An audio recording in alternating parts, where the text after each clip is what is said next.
மீண்டும் இணைந்திருக்கின்றோம் ஆதவனின் தமிழை வணக்கம் நிகழ்ச்சியில். தமிழை வணக்கம் நிகழ்ச்சியின் மூலமாக பல்வேறுபட்ட சுவாரஸ்யமான பகுதிகளை தந்திருந்தோம். அதே போல நிகழ்ச்சியின் வாயிலாக அடுத்ததாக நாங்கள் இணைய இருக்கிற முக்கியமான பகுதி அது பக்கம். இந்த அது பக்கத்தின் மூலமாக பல்வேறுபட்ட துறை சார்ந்தவர்கள், கலைத்துறையில பயணிக்கிறவங்க, அதையும் தாண்டி அவரவர் துறையில பல்வேறுபட்ட விஷயங்களை சாதிச்சவங்களை அழைத்து வந்து நேர்காணல் பண்றது வழக்கம். அதே போல இன்றைய நாளும் ஒரு சிறப்பான அதியை தான் நாங்கள் அழைத்து வந்திருக்கோம். முன்னதாக யோகா உடல் உளம் என்றது வந்து ஒரு மனிதனுக்கு தேவையான ஒரு விஷயம். இந்த உடல் உளம் என்றது நாளுக்கு நாள் கடந்து போகும்போது பல்வேறுபட்ட உடல் சார்ந்த பிரச்சனைகள், உளம் சார்ந்த பிரச்சனைகள் அப்படின்னு நாளுக்கு நாள் நாங்க பார்த்துட்டே வரோம்.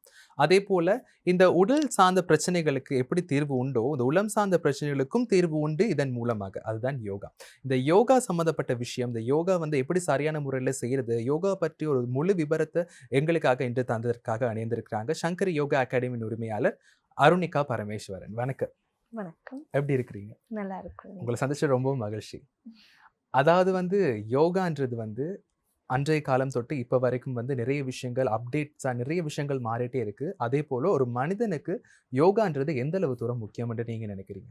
இன்றைய காலத்துல யோகா வந்து எல்லாருக்குமே ரொம்ப ஒரு முக்கியமான விஷயம். என்னன்னா சின்னவங்களை எடுத்துக்கிட்டாலும் பெரியவங்களா இருக்கட்டும், எல்லாருக்குமே பல்வேறுபட்ட நோய்கள் வருது. இப்போ ஸ்ட்ரெஸ், டிப்ரெஷன் அப்படின்னு சொல்லக்கூடிய வயது வேறுபாடு இல்லாமல் எல்லாருக்குமே வருது. ஸோ அவங்களுக்கு வந்து இதை சரிப்படுத்துற மாதிரி தான் யோகா வந்து ரொம்ப முக்கியம் வாழ்க்கையில்.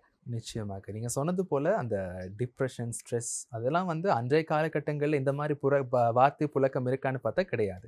இப்ப நாளுக்கு நாள் பார்க்கும்போது டெக்னாலஜின்றது வளர்ந்துருச்சு இல்லையா? நிறைய விஷயங்கள் வந்து மாற்றங்களுக்கு உட்பட்டு நிறைய விஷயங்கள் வளர்ந்துட்டே வருது. ஆனா வளர்ந்துட்டே வந்தாலுமே கூட அது மனிதனுடைய உடல், உளம் சார்ந்த பிரச்சனைகளை எப்பயுமே குறைச்சிட்டு தான் போகுது. வேலைன்றது அதிகரிச்சுட்டு போகுது.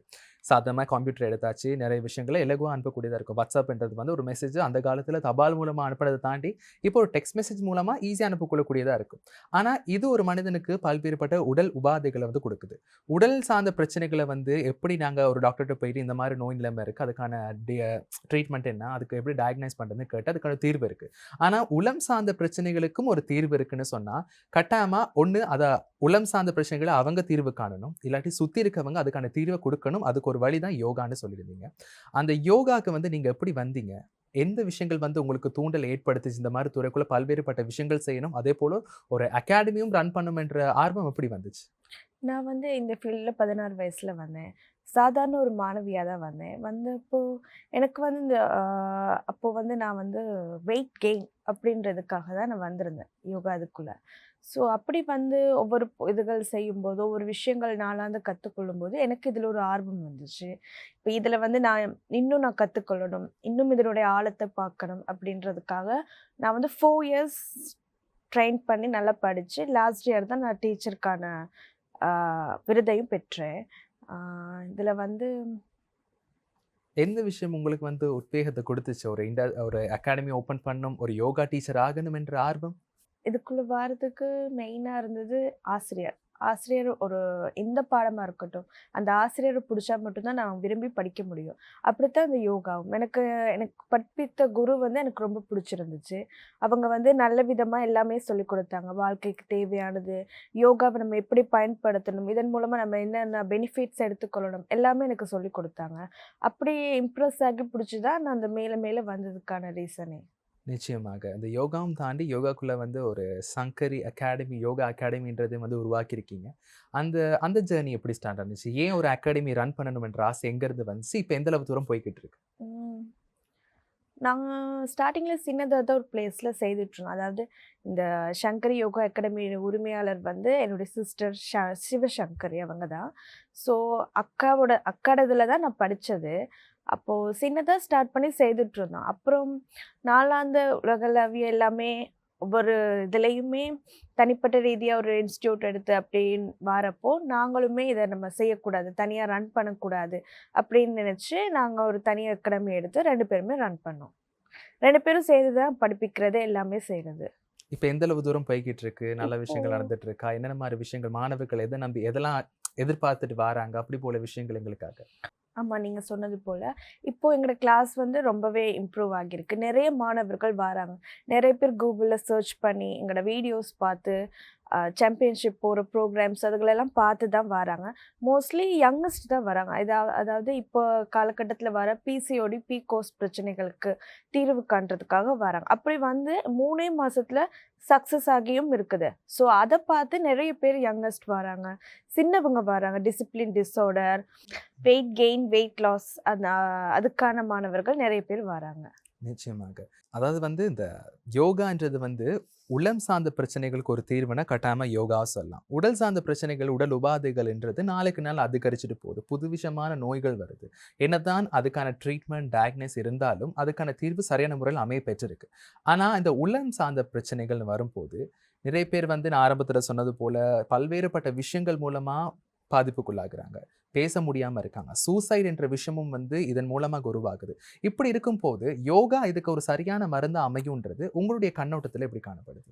நாங்க வந்து அதுக்கு யோகா கவுன்சிலிங் கொடுப்போம். அதாவது அவங்களுக்கு என்ன பிரச்சனை அப்படின்ட்டு தெரிஞ்சுக்கொள்றதுக்காக கவுன்சிலிங்ன்றத கொடுக்குறோம். அது மூலயமா நாங்க அவங்களுக்கு தீர்வு கொடுப்போம். இந்த பிரச்சனைக்கு காரணம் வந்து ஓவர் திங்கிங்.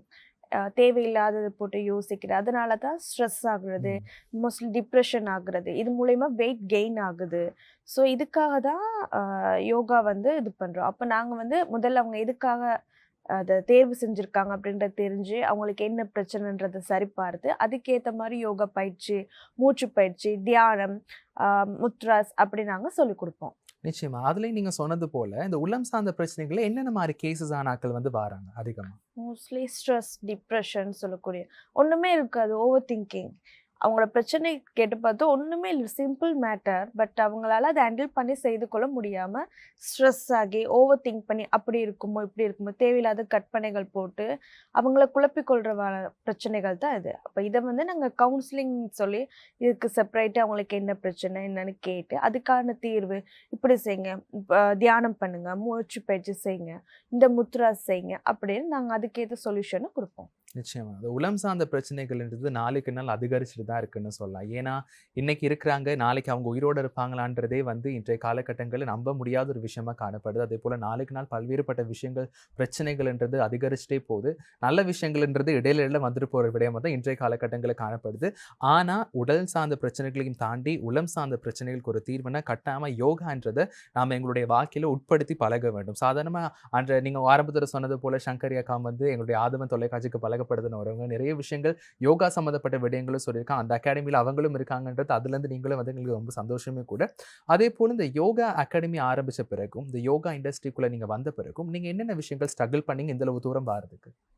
நிறைய போட்டிகள், ம். பொறாமைகள் வந்தது. அதாவது மத்த அகாடமிஸ் அதாவது ஒவ்வொரு ஒரு 5 கிலோமீட்டர் தூரத்துல ஒவ்வொரு அகாடமிஸ் இருக்குது. இப்போ அவங்கலாம் எப்படி இவ்வளோ சின்ன ஏஜ்ல எப்படி இவங்க 2 பேரும் வளர்ந்து வராங்க? இவங்கள வளர விடக்கூடாது. இவங்கள நாங்க இதுல வெட்டணும். இதுக்கு நாங்க சான்ஸ் குடுக்கக்கூடாது. அப்படின்னு நெறைய நமக்கு வெட்டு வந்துச்சு. அதாவது ஸ்ரீலங்கா யோகா ஃபெடரேஷன்லேருந்து எங்களுக்கு நெறைய வெட்டுதல் வந்துச்சு. நாங்களும் எங்களால முடிஞ்ச வரைக்கும் பார்த்தோம். பிறகு அதுலேருந்து நாங்க லீவ் பண்ணி, இப்ப நாங்க பிரைவேட்டா ஒரு அகாடமில சேர்ந்து, ஒரு ஃபெடரேஷன்ல சேர்ந்து நாங்க அதுல ஒர்க் பண்றோம். அதுல எங்களுக்கு எந்தவித பிரச்சனையும் இல்ல. அதுல எங்களுக்கு ஃபுல் சப்போர்ட் பண்றாங்க.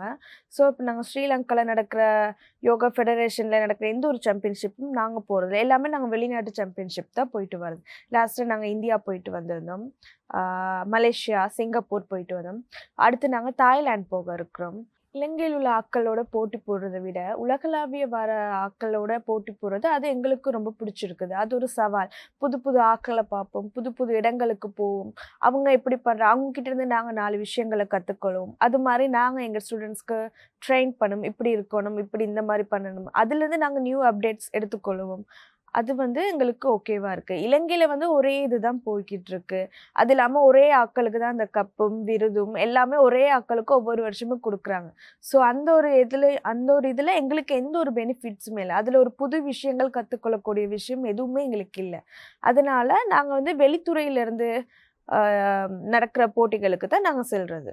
நிச்சயமா. நிறைய விஷயங்கள் சொல்லுதீங்க. அதேபோல வந்து அன்றைய காலகட்டங்கள்ல பார்க்கும்போது, தியானம், யோகான்றது வந்து ஆரம்ப காலகட்டங்கள்லருந்து, அதாவது முனிவர்கள்லருந்து இப்ப வரைக்குமே இருக்கக்கூடிய ஒரு விஷயம். முனிவர்கள் மூலமா ஆரம்பிக்கப்பட்ட விஷயம், நாளுக்கு நாள் வந்து பல மாற்றங்கள், பல முன்னேற்பாடுகள், பல்வேறுபட்ட விஷயங்கள் முன்னேறி கொண்டு வருதுன்னு சொல்லலாம். அதேபோல தற்போது ஏற்படக்கூடிய முன்னேற்பாடுகள் என்னது? என்னென்ன முன்னேற்றங்கள் ஏற்பட்டு கொண்டிருக்குது? ம். பழைய காலத்து யோகா மாதிரி இப்போ எதுவும் இல்ல. இப்ப எல்லாமே டிஜிட்டல். எல்லாமே மாறிக்கிட்டே வருது. ஒவ்வொரு ஆசனங்கள், ஆ யோகா மூச்சு பயிற்சிகள் ஒவ்வொன்னுமே புதுசு புதுசா அப்டேட் பண்ணிட்டு இருக்காங்க. ஸோ நாங்க அதுக்கேத்த மாதிரி தான் போறோம். இன்னொன்னு இப்போ புதிய புதிய ஆசிரியர்கள் அறிமுகமாகுறாங்க. அவங்க கத்துக்கிட்டு அவங்க 4 பேருக்கு இன்னும் ட்ரெயின் பண்ணி இன்னும் 4 ஆசிரியர் உருவாக்குறாங்க. இப்படி யோகா ஜர்னி வளர்ந்துக்கிட்டே போகுது. ஸோ இது சின்ன ஒரு இதுன்னு இல்ல. இப்போ உலகளாவிய எல்லாருமே யோகா கத்துக்கிறாங்க. வயதானவங்களும் சரி, சின்னவங்களும் சரி எல்லாருமே யோகா கத்துக்கிறாங்க. அதுல வந்து ஒவ்வொரு லெவல் இருக்கு. ஒவ்வொரு ஸ்டெப் இருக்கு. ஒவ்வொரு ஸ்டெப் பை ஸ்டெப் போறாங்க. ஒவ்வொரு விருதுகள் கிடைக்குது. அப்படி மாஸ்டர்ஸ், கிராண்ட் மாஸ்டர் அப்படி ஒவ்வொரு அவார்ட்ஸ் இருக்கு. ஸோ அதுக்கான இதுகள வந்து ஒவ்வொருத்தர் தேடி தேடி போறாங்க. நிச்சயமாக. அதேபோல எந்த துறை எடுத்தாலும், அந்தந்த துறையில மக்கள் குடுக்கிறதையும் தாண்டி, எந்த துறையில பயணித்தாலும் அந்த விருதுகள், அந்த அவார்ட்ஸ்ன்றது தான் மெயினான விஷயமா இருக்கும். அது கிடைக்க பெற்றால் மூலமே நாங்க ஒரு விடயத்த சரியான முறையில, ஒரு நெறிமுறையில பண்ணிட்டு இருக்கோம் என்ற நம்பிக்கை உங்களுக்குள்ள வரும். அதேபோல உங்களுக்கு சிறு வயதிலயும் சரி, ஒரு டீச்சரா இருக்கும்போதும், ஒரு அகாடமி ரன் பண்ணிட்டு இருக்கும்போது, உங்களுக்கா கிடைக்கப்பெற்ற பல்வேறுபட்ட விருதுகள் இருக்கும் இல்லையா? அந்த விருதுகள பத்தி எங்களுக்காக சொல்லுங்க. நான் வந்து மாணவரா இருக்கும்போது நெறைய அவார்ட்ஸ் எடுத்திருக்கேன். நெறைய சாம்பியன்ஷிப்ல பார்ட்டிசிபேட் பண்ணியிருக்கிறேன். ஸோ இதுவரைக்கும் 6 கோல்ட் மெடல் எடுத்திருக்கேன். அதெல்லாம் பெஸ்ட் பெர்ஃபார்மன்ஸ் அவார்ட் எடுத்திருக்கேன் ஸ்ரீலங்கன்ல. அப்புறம் லாஸ்ட் இயர் இந்தியால போய் நடந்த சாம்பியன்ஷிப் போயிருந்தப்போ எனக்கு பெஸ்ட் யங் டீச்சர் அவார்ட் கிடைச்சிச்சு. அது வந்து ஆசிரியர் ஆன பிறகு எனக்கு கிடைச்ச முதல் விருது. நிச்சயமா. அதேபோல அருணிகா வந்து யோகாவையும் தாண்டி பல விஷயங்கள் மூலமா சாதிச்சிட்றீங்க. பல விஷயங்கள்லயும் ஈடுபாடு இருக்கு. அதாவது பரதமா இருக்கலாம், செஃப்பா இருக்கலாம், குக்கரியா இருக்கலாம். இது போன்ற விஷயங்களும் பல விஷயங்கள் சாதிச்சிட்றீங்க. அது பற்றி ஒரு விளக்கம் எங்களுக்கு குடுக்குறீங்களா? பரதம் வந்து நான் 3 வயசுலேருந்து கத்துட்டு இருக்கேன். ஸோ இன்னமும் அதோட ஜர்னி இன்னும் முடியல. இன்னும் அதில நெறைய கத்துக்க இருக்குது. ஸோ அதையும் நான் பரதத்தையும் கத்துக்கிட்டு, இப்போ என்னுடைய சங்கரி யோகா அகாடமில இப்போ லாஸ்ட்டா ஒரு 3 மந்த்ஸ்க்கு முன்னால நான் ஒரு டான்ஸ் கிளாஸ் ஸ்டார்ட் பண்ணேன். அது இப்போ சாதாரண அளவுல போய்க்கொண்டிருக்குது. பெரிய அளவுல நான் கொண்டு போகல. நார்மலா என்னன்னா நான் படிச்சுக்கொண்டு அதையும் செய்றனால, நான் அத சாதாரண அளவுல கொண்டுட்டு போறேன். அடுத்து வந்து பேஸ்ட்ரி அண்ட் பேக்கரி நான் வந்து அது என்னுடைய குக்கிங் ஸ்கில்க்காக நான் படிச்சது. அத நான் விரும்பி படிச்ச ஒரு விஷயம். அது வந்து இப்போ நான் அதில வந்து செஃப்பா இருக்கேன். இன்னும் நான் அது சம்மந்தமான வேலைகள் தேட இல்ல. தேடிக்கொண்டு தான் இருக்கிறேன். இப்போ வந்து யோகா அண்ட் டான்ஸ் 2யும் நான் பேலன்ஸ் பண்ணி, அதில தான் இப்போ என்னுடைய கரியர் போய்க்கொண்டிருக்குது. டான்ஸ்ன்றதையும் தாண்டி அது உடல் சம்மந்தப்பட்ட விஷயம் இல்லையா? அதாவது தியானம், யோகான்றது உளம் சம்மந்தப்பட்ட விஷயம். மனத கட்டுப்படுத்துற விஷயங்கள் வந்து இதுல அடங்கும். ஆனா உடல் சம்மந்தப்பட்ட விஷயம், அந்த அங்கங்கள், அந்த அங்க லட்சணங்கள குடுக்கக்கூடிய விஷயம் வந்து இந்த பரதத்துக்கும் காணப்படுது. இது 2யும் நீங்க எப்படி பார்க்குறீங்க? எது உங்களுக்கு பிடிச்ச ஒரு விஷயமா அமையப்பெறுது?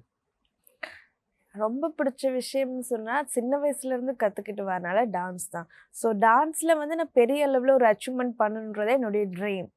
அதுக்கான வேலைகள் போய்க்கொண்டு தான் இருக்குது.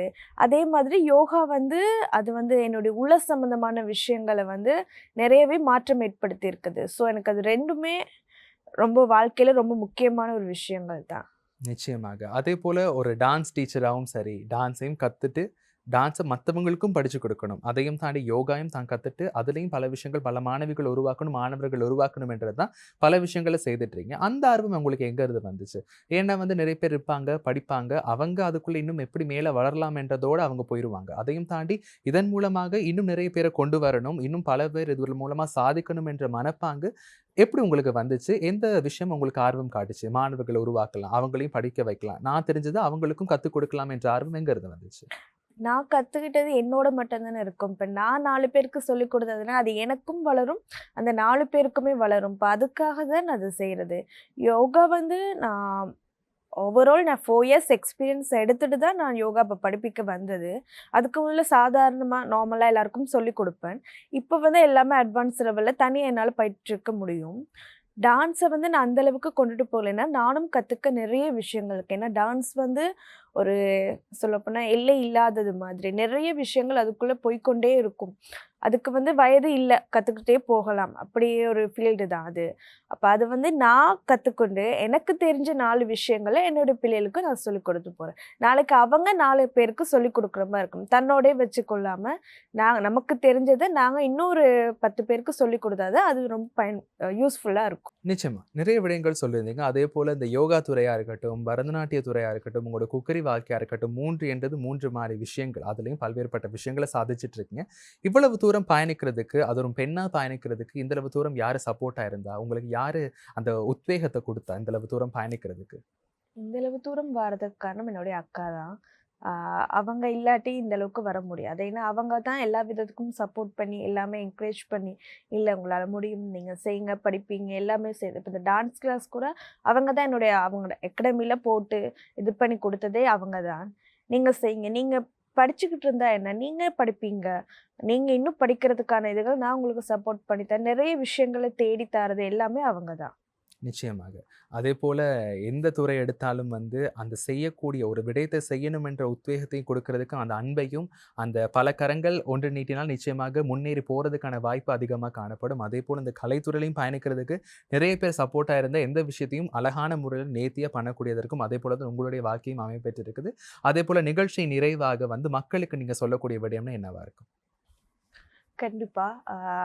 இந்த காலநிலை, இந்த சூழ்நிலையில யோகா வந்து எல்லாருக்குமே அவசியம் தேவையான விஷயம். என்னன்னா, உடல் எக்ஸர்சைஸ் இல்லாம அது மன ரீதியா கொண்டு போற விஷயங்கள். தேவையில்லாத யோசனை, ஸ்ட்ரெஸ், டிப்ரஷன், ஒர்க் ப்ரெஷர் இது எல்லாமே சரிப்படுத்தக்கூடிய ஒரே ஒரு விஷயம் யோகா தான். ஸோ எக்ஸர்சைஸ் மட்டுமாக நாங்க அத எடுத்துக்கொள்ளாம, எங்கள்ட மன ரீதியா, ஹெல்த்லியா நாங்க வாழணும்.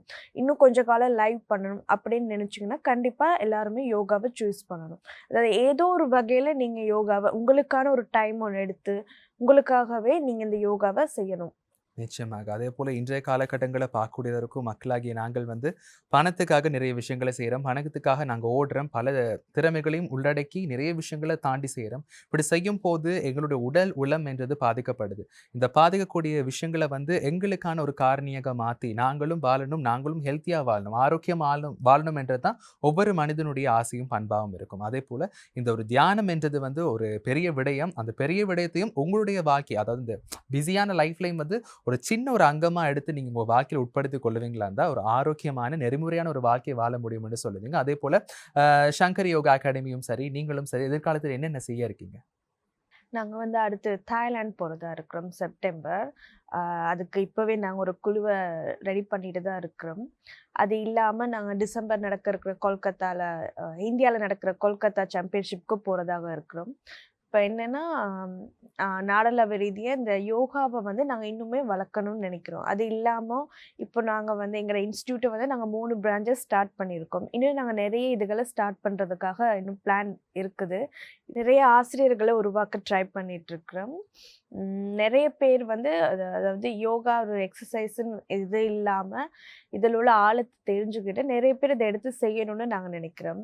எல்லா மாணவர்களுக்கும் உலகளாவிய நடக்கிற சாம்பியன்ஷிப்ல பார்ட்டிசிபேட் பண்றதுக்கான வாய்ப்ப நாங்க குடுக்கிறதா இருக்கிறோம். நிச்சயமாக. அதேபோல அந்த ஒரு விஷயம் தான் வந்து நிச்சயமாக எந்த துறையிலும் வந்து பயணிக்கிறதுக்கு ஒரு உத்வேகமா அமையும். அதையும் தாண்டி இந்த யோகா என்றது வாழ்க்கைக்கு ஒரு முக்கியமான விடயம். அதையும் தாண்டி யோகாவே தன்னுடைய வாழ்க்கைக்கு உட்படுத்தி, இதன் மூலமாக பல்வேறுபட்ட விருதுகள வாங்கலாம். இது மூலமா பல்வேறுபட்ட விஷயங்கள சம்பாதிக்கலாம் என்றது வந்து உறுதியா நிறைய விஷயங்கள சொல்லியிருந்தீங்க. இன்றைய நாள் ஆதவன் தமிழை வணக்கம் நிகழ்ச்சியில யோகா சம்மந்தப்பட்ட விஷயம், அதையும் தாண்டி உங்களுடைய வாழ்க்கை போக்கு, உங்களுடைய வாழ்க்கை பயணங்கள் அத பத்தி நிறைய விஷயங்கள் சொல்லியிருந்தீங்க. இன்றைய நாள் வருகை தந்ததுக்கு மனமார்ந்த நன்றிகள். நன்றி. என்னுடைய முன்னேற்றத்திற்கான காரணமா இருந்த என் குடும்பத்துக்கும் நன்றி. இந்த வாய்ப்பு எனக்கு வழங்கிய ஆதவன் டிவிக்கு நன்றி.